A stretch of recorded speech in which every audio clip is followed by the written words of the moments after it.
بسم الله الرحمن الرحيم، والصلاة والسلام على أشرف المرسلين.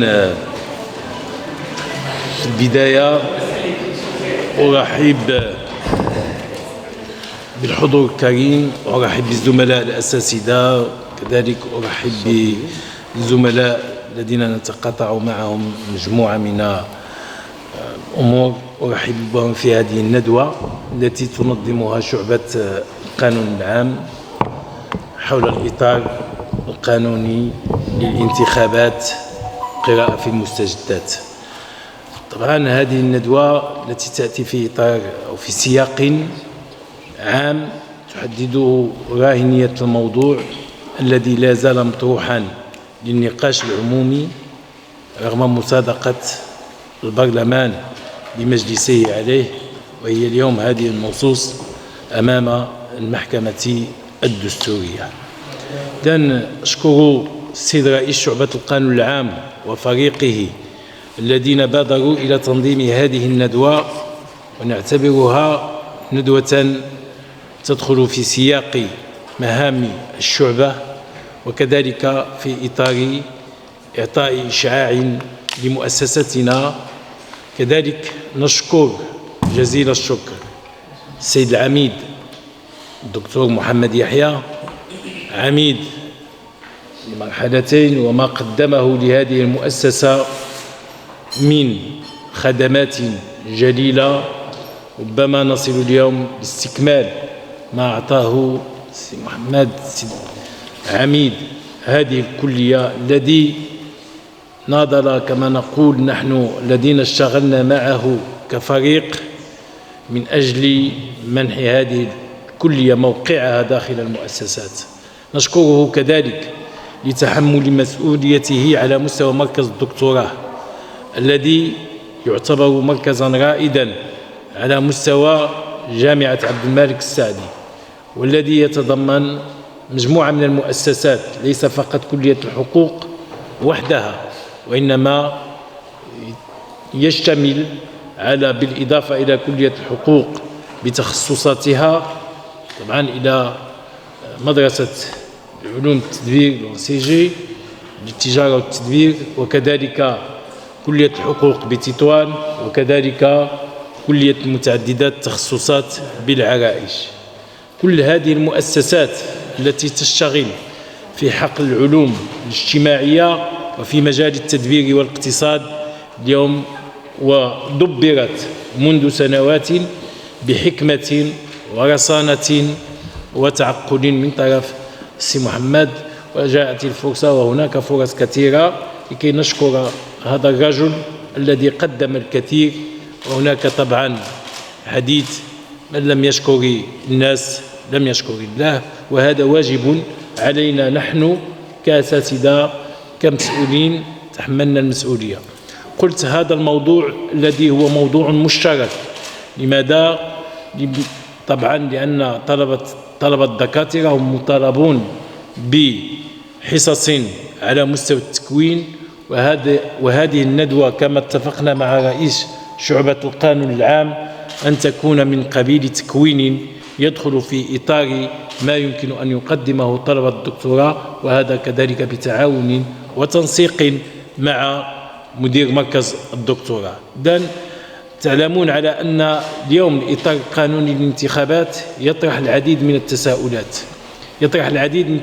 انطلاقا من المستجدات التي جاءت بها هذه القوانين، سواء ما يتعلق بقانون 26 المتعلق بإصلاح وتتميم قانون 59/11، أو ما يتعلق بقانون تنظيم لمجلس النواب، وما يتعلق بالقانون التنظيمي لمجلس المستشارين، وحتى ما يتعلق بالقانون التنظيمي لقانون الأحزاب الذي صدر بشأنه قرارا للمحكمة الدستورية بالأمس، والذي كانت طبعا يعني دستورية هذا النص، وقررت المحكمة بأنه لا يوجد أي مخالفة أو أي خرق للنصوص أو لمحتوى الدستور. إذن كل هذه المستجدات التي جاءت بها هذه النصوص، سواء على مستوى تمثيلية النساء بالنسبة لقوانين تنظيمية طبعا قوانين الانتخابات المتعلقة بالجماعات الترابية، أو ما يتعلق كذلك القاسم الانتخابي الذي أثار نقاشا كبيرا على مستوى المؤسسات وعلى مستوى الشارع وحتى على مستوى الجامعة، حيث كان للجامعة حضور كبير من طرف أساتذتها ومن طرف كذلك باحثيها ليعطوا وليدلوا بدلوهم. وهذا النقاش نعتبره نقاشا صحيا، نقاشا يمكن أن يساهم في تطوير البحث وفي تطوير كذلك مجموعة من الآراء على مستوى سواء مركز الدكتوراه الذي نوجه فيه طلبتنا للبحث في المواضيع ذات الراهنية والتي يمكن أن تعطي إضافات على مستوى هذا المركز، وليس فقط المركز، حتى المؤسسات يمكن أن تعتمد على هذه البحوث وعلى هذه الأطارح وعلى هذه الدراسات التي اليوم تنجز على مستوى المؤسسة، والتي كذلك يمكن أن نفسح المجال للاطلاع عليها طبعا. وهناك مبادرة من أجل رقمنة مجموعة من أطارح الدكتوراه التي تنجز على مستوى المؤسسة ووضعها على مستوى موقع الكلية ليطلع عليها الباحثون وليطلع عليها الطلبة. إذا قلت هذه الندوة تأتي في هذا السياق، نعتبرها درسا تكويني لفائدة طلبة الدكاترة الذين هم منخرطون في هذه الندوة ومنخرطون كذلك في إنجاح هذه الندوة. طبعا هذا لن تكون الندوة الأخيرة ولن تكون طبعا أو لن يكون هذا اللقاء الأخير رغم هذا الوضع الذي نعيشه في ظل هذه الظروف، لأنه لم السيد رئيس الشعبة لم ربما سيوضح هذا في كلمته، هو أبى أن لا يستدعي كل الطلبة، أن هناك احتراما للتدابير الصحية واحتراما كذلك للتدابير المفروضة علينا، ونحن في كلية الحقوق مطالبون باحترام هذه التدابير. إذن أشكر مرة أخرى سيد رئيس شعبة القانون العام ومن خلاله كل الزملاء الأساتذة على هذه المبادرة الجادة وعلى هذه المبادرة القيمة التي نعتبرها هي مبادرة تدخل في إطار مساهمة الجامعة في النقاش العمومي، وكذلك مساهمة منها في توضيح مجموعة من النصوص التي تتطلب التوضيح وتتطلب كذلك البحث فيها. كذلك نشكر سيد مدير مركز الدكتوراه السيد العميد، طبعا صفة العميد تبقى لصيقة بكل العمداء الذين تحملوا المسؤولية، السيد العميد سيبقى عميدا لأن هذه الصفة هي صفة تقاليد الجامعة سواء الغربية أو الجامعة المغربية، هي تفرض أن تبقى هذه الصفة بالنسبة للعمداء الذين تحملوا المسؤولية. نشكرك جزيل الشكر، وكذلك نشكرك على الخدمات التي قدمتها سابقا ونحن اشتغلنا معك وعلى ما تقدمه اليوم لطلبتنا ولهذه المؤسسة ولباقي المؤسسات. أعطيك الكلمة السيد العميد لهذه المداخلة، وشكرا لكم على الحضور وعلى المساهمة.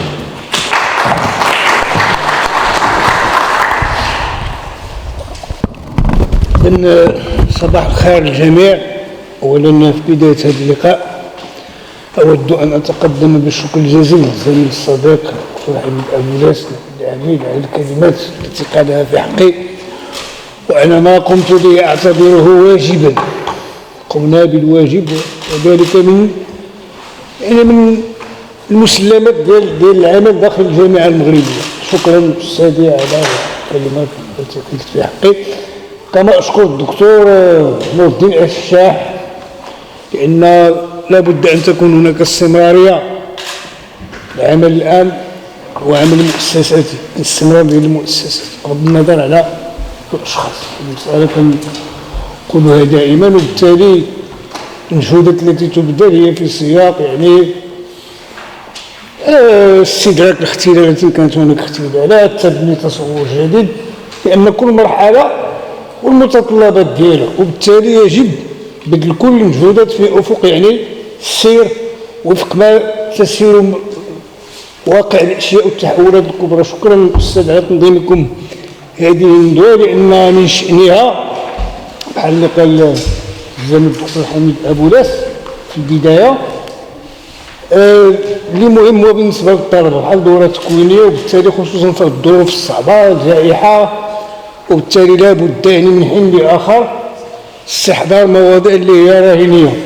باش من كذلك الشكر موصول لكل الاساتذه الحاضرين معنا هنا، السي النهري اللي كنشوفوا مشابع للهيه ياك، الزملاء كلهم سواء من داخل المؤسسه او من خارجها، الطلبه، الاعوان اللي سهروا على اللجنه التنظيميه اللي سهرت على يعني وضع اللمسات في افق باش انجاح هذا اليوم. اذا كل المتدخلين في هذا العمليه، من طبيعه الحال هذا الموضوع بحال كما تمت الاشاره الى ذلك قبل قليل هو موضوع راهني، اطار قانوني للانتخابات، قراءه في المستجدات، والحضور ديال الطلبه ديالنا هنا، وكذلك مادام ان هذه الندوه تكون انطلاقا عن بعد كيفسد غادي تكون مفتوحه للجميع، واحد النقاش وطني اللي هو راهن وعنده اهميته وكيتعلق بالاطار القانوني للانتخابات، قراءه في المستجدات. قراءه في المستجدات كتعني الثابت والمتغير، شنو هو اللي ثابت وشنو هو اللي متغير. هذا القانون همت بصفه عامه 4 ديال المسائل اللي هي اساسيه، ولها احلال لجنه جهويه محل اللجنه الوطنيه باش تعطى، لانك تعرف البعد الجهوي في الدستور ديال 2011 هذا هو على استمرار الارتكاز على مساله ديال الساكنه الجهويه التمثيليه داخل الجهه ثم المكان اللي كتحتل لها الجهه، وبالتالي ما يمكن حتى حاجه عن طريق النخب، عن طريق الانتخابات. شكون هي النخب الكفاءات اللي غتكون غدا في افق تدبير المحطه المقبله؟ هذا الموضوع الاول. لائحه جهويه محل اللائحه الوطنيه، كان نقاشات راكم كتعرفوا ريح ما ريح، اللائحه الوطنيه ديال الشباب والنساء انتقادات كثيره، هاد الناس كاع ما تيحضروا في البرلمان انتقادات. اذا هذا واحد من التصورات اللي من خلالها اعطاء واحد حلول مستقبليه. النقطه الثانيه كتتعلق بحاله التنافي التي تم توسيعها خصوصا بالنسبه للجماعات الكبرى اللي فيها اكثر من 300,000 نسمه، لان عمليا اتضح ان ما يمكنش العمده ديال مدينه كبيره بحال مراكش ولا طنجه ولا الدار البيضاء يكون في البرلمان نهار الاثنين، ونهار الاثنين اغلب المواطنين كيصبحوا في الجماعه وخصهم ذاك رئيس الجماعه. وحنا كنا كنفضوا على ان هذه المساله تشمل جميع رؤساء الجماعات ماشي غير الجماعات الكبرى، ومستقبلا غادي يجي هادشي شويه ماشي شويه بشويه. النقطه الثانيه كتتعلق بالتمويل دعم الاحزاب السياسيه من حيث التمويل، ثم كذلك مراقبه هذا التمويل لا سيما من قبل المجلس الاعلى للحسابات. ثم النقطه التي افاضت الكاس اذا بغينا نقولوا القاسم الانتخابي، وحنا كانت عندنا قناعه منذ البدايه على انه القاسم الانتخابي يجب ان يتغير على اساس عدد المسجلين ماشي على اساس عدد المصوتين. علاش؟ لاحظوا معي، هذه راه محطه مفصليه في تاريخ المغرب. الانتخابات اللي فاتت 15 مليون مسجل، شحال الناس صوتوا؟ 5 مليون. الاحصاء العام للسكان في 2014 34 مليون نسمه، الاغلبيه سيرت وطنيا 1,600,000 صوت سيرت البلاد، والناس كيتشكاو اش انت عملتي سياسه الكرسي الفارغ ودابا كتبكي. ايوا اللي صفقته يدو ما خصو يبكي، ما خصوش يبكي. اذا المساله الاساسيه هي ايجاد حل انعدام الثقه في المؤسسات. ملي كنقولوا 5 مليون ما نهضروش على الاصوات الملغاه واللي خاويه. إذا يجب حل هذه المساله ديال مساله ديال الثقه، ومساله ديال ايجاد حل للعزوف، القاسم الانتخابي على أساس عدد المسجلين يحل المسألة ولو نسبيا، ونتمم القرار ديال المحكمة الدستورية البارح اللي مشات في هذا الاتجاه هذا. أنا اعتبرت أنه يعني القوانين التنظيمية هي قوانين لا تتنافى مع الدستور. هذه المسألة ولا بغينا نقولوا التنافي وعدم التنافي، أعطيكم نجبدوا المثال ديال العتبة. راه ملي كتعمل 6% كعتبة ولا 3% كعتبة، وهذه ما عمر شي واحد ناقشها، راه كتقصي الاخرين وكتقلب المبدا الدستوري ديال تكافؤ الفرص والمساواه ديال جميع المواطنين. اذا في نفس السياق، وبالتالي هذا نقاش سياسي اكثر منه قانوني. واذا كانت القوانين التنظيميه تحال وجوبا على المحكمه الدستوريه، وكانت شويه الحكمه ما كانش الحالات كنخصو حيلها.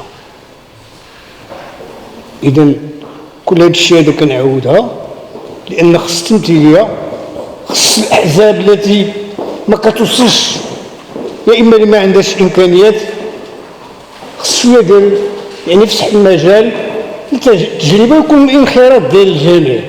لا يعقل على ان الطريق ناخذ الطريقه ديال اقتراع 2002 لدابا، كان اقتراع الاحادي الاسمي جا اقتراع باللائحه كبر بقيه، راه مدينه 4 المقاعد تقدر حزب واحد ياخذها، في حين الاخرى ما يمكنش. راه الديمقراطيه التمثيليه انتهى، ولات دابا كاين ديمقراطيه الانخراط. اما هي ديمقراطيه الانخراط خصنا نتعامل مع وطني بحال كنتعامل مع داري، ونستحضر ان مجموع المصالح الذاتيه او الشخصيه هي اللي كتعتبر المصلحه العامه. اذا هذه نعتبرها محطه مفصليه في افق اعاده الثقه للمؤسسات، انخراط الجميع، وكذلك نخرجوا من ذاك المشكل ديال 10 سنوات من 2011 لدابا. نمط الاقتراع شنو عطانا؟ عطانا حكومه غير منسجمه، عطانا اختلالات كبيره، عطانا تعديل كل عامين، والمشكل مطروح، شي كيسارق شي كيغرب، وهذا الشيء كيعرقل المسار المؤسساتي. والان كتشوفوا الدوله كاين جوج ديال التوجهات كبرى. كاين الدوله زاد الثقل ديالها بالنسبه للمشاريع الكبرى، والحكومه عندها اشكاليات في التنزيل وبالتالي لا تتقاطع، وكاين ما كاينش تناسب بين ما تقوم به الدوله. ناخذ مثلا المشاريع المهيكله الكبرى، والحكومه اللي عندها برنامج، وراه ملي كيكون عندك برنامج حكومي راه عندك 5 سنين، ما يمكنش تجي كل عامين وتبدل لي حكومه.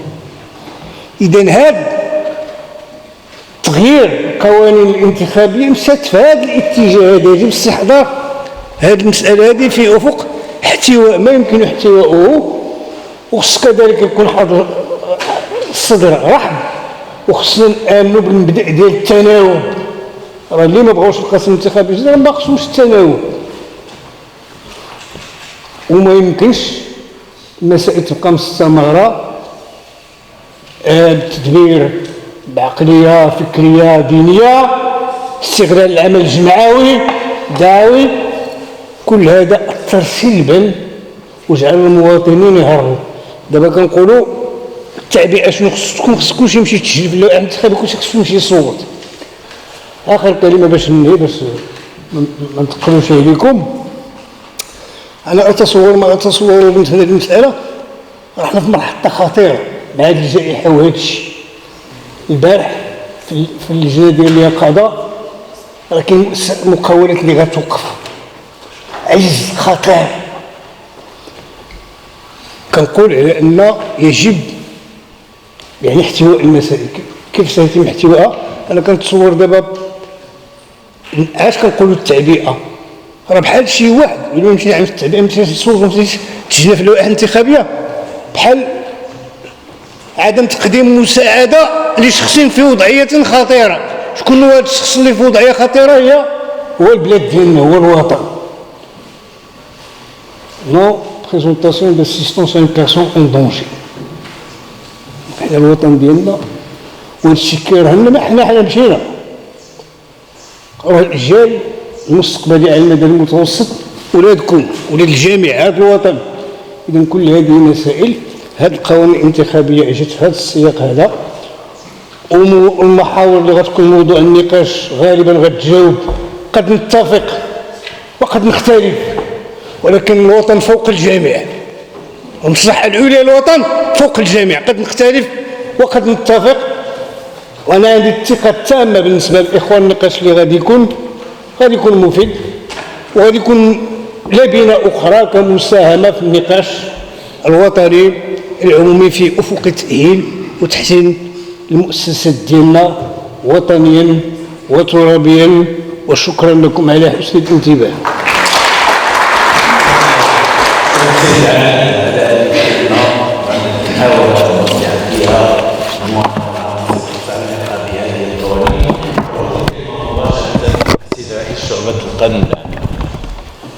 شكرا أستاذ حميد أبولاس. بداية السلام عليكم، أرحب بكم جميعا كمتدخلين من منصة أو من الحضور الذي شرفنا بتواجده معنا وبدعمه، وبينهم أساتذة بالكلية وخارجها، وبينهم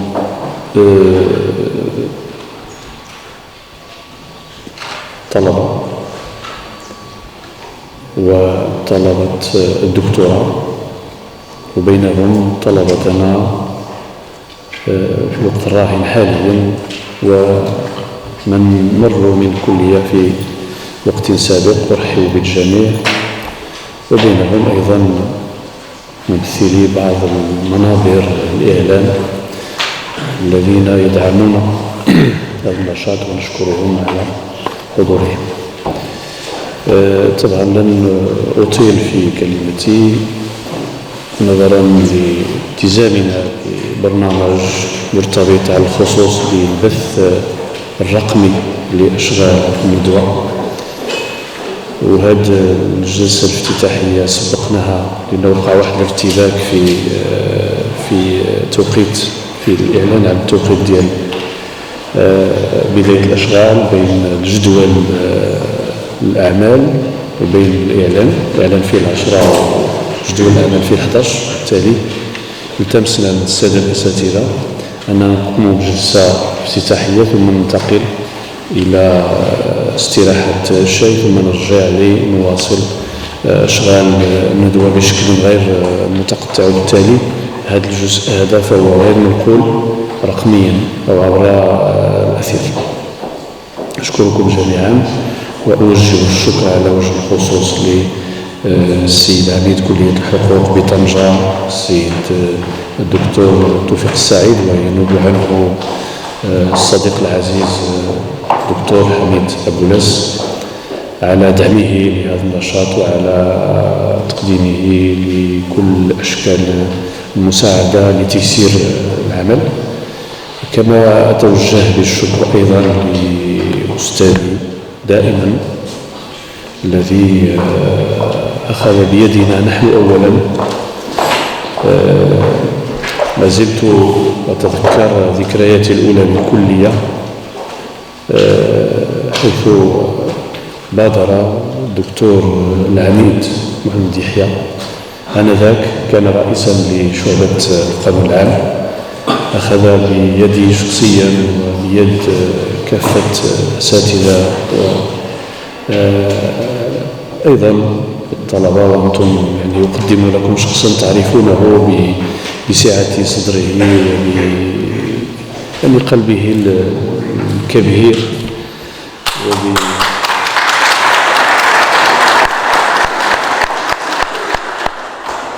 حضوره اليوم في الحقيقة اشتقنا إليه كثيرا. لذلك الححنا على أن يكون شريكا في هذا العمل وهو شريك دائما. مركز الدكتوراه الذي سيره وسيسيره أصبح عمادا أساسيا في جامعتنا، وبالتالي حضوره يجب أن يتم بشكل مستمر في أنشطتنا.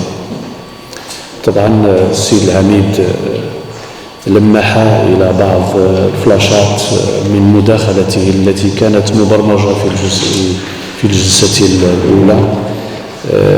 زاوج في كلمته بين كلمة الافتتاح وعناصر المداخلة نظرا لارتباطه والاتزانه ولأجندته المليئة بالنسبة لهذا اليوم، لا هو ولا الأستاذ أبو لس. لذلك أشكرهم على أنهم خصصوا هذا الوقت من أجل الحضور وتقديم الدعم لهذا النشاط. طبعا الندوة جاءت في السياق اللي وضعنا فيه الأستاذ الجليل الدكتور أبو لاس والأستاذ الدكتور محمد يحيى، وجدت أيضا بغيت نأكد على هذه النقطة في الدور التوعوي ديال كلية الحقوق. كلية الحقوق عندها دور اجتماعي في التعريف بالقانون أولا، الوقوف عند هذه النصوص وجعل الناس كيعرفوها ويناقشوها، يناقشوا الأبعاد ديالها والآثار ديالها، ودخل أيضا في دورها العلمي المتمثل في الوصف والرصد والتوقع ديال الآثار والانعكاسات ديالها على المجال السياسي، على الأحزاب، على الممارسة، على المشاركة إلى غير ذلك. فهذه الندوة بالتالي هي ندوة عادية نظرا لأن النقاش مازال طري بالنسبة للموضوع. ارتأينا أن تكون ندوة أكاديمية، يعني تلاحظون في متدخلين ومتدخلون أكاديميون العلاقة بالسياسة أو الزاوية السياسية مغيبة نوعا ما، وهذا بشكل مقصود كما قلت لطراوة النقاش في الموضوع ولحدته. بطبيعة الحال رغم أن جميع المداخلات لها موقع سياسي وممكن أن تتواجد ضمن هذا الجزء أو ذاك من مواقع والتموقع السياسي. إذن أشكر الجميع على مساندته، وأتوجه بالخصوص للسادة الأساتذة الذين ساهموا بجد في دعم هذا العمل وإخراجه، وكذلك إلى طلبتنا الأعزاء في اللجنة التنظيمية الذين أيضا هم ساهموا كثيرا، وعلى حضوركم العزيز والكريم كل باسمه وتقديره. في ختام هذه الجلسة أدعوكم جميعا من أجل استراحة شيء قبل أن نستأنف أشغال الندوة. شكرا لكم وشكرا للسادة.